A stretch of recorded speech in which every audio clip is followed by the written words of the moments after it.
just sitä tyyppiä. Se on just toi porukka, joka just tekee tollasta ja sitten on, että joo, vaikka...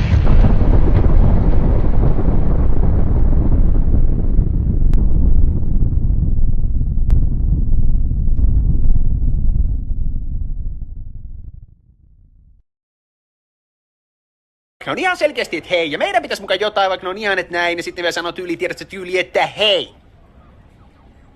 No ei ollut kauhean hyvä teoria, joo. En oo tulessa tänään kyllä. Ei ole Palmgren. Mitä? Jos nää on jumalauta Palmgrenin tiat! Lääkkeet! Aivan! Vaihdetaan tiat! No niin, tämä on Kauko Palmgren. Ammattihuijari, luennoitsija ja liikemies. Palmgrenin rikosrekisteri on pitkä.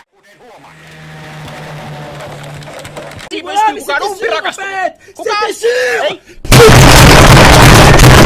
Sori, jatka. Maassamme toimii useita rikollisjärjestöjä. Ne on hyvin organisoituja ja vaarallisia. Osalla on jopa lahatut viikset ja konekivääri viulukotellossa. On vakava asia siis. Mua ei kiinnosta ne yhtään. Meikäläinen on tavannut täydellisen naisen. Paitsi että sillä on lapsi. Mutta mä voin olla sille isä. Enkä Fuck you, you son of a bitch, you asshole, you motherfucker, you shithead. Jos poliisi on rakastunut, niin ei tarvitse tehdä töitä. Just niin. Mitä? Mene treffeille siitä. Tämä on käsky.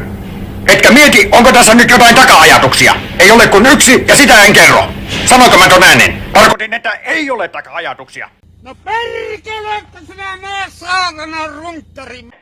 Sai sanoiko mä sen dementian taas? Ei dementia, vaan väsymys. Väsymystä tarkoitin. Meni sanat sekaisin, kun on tämä dementia. Ei dementia ole minulla. Väsymys on vaan. Väsymys ja dementia. Jumalauta!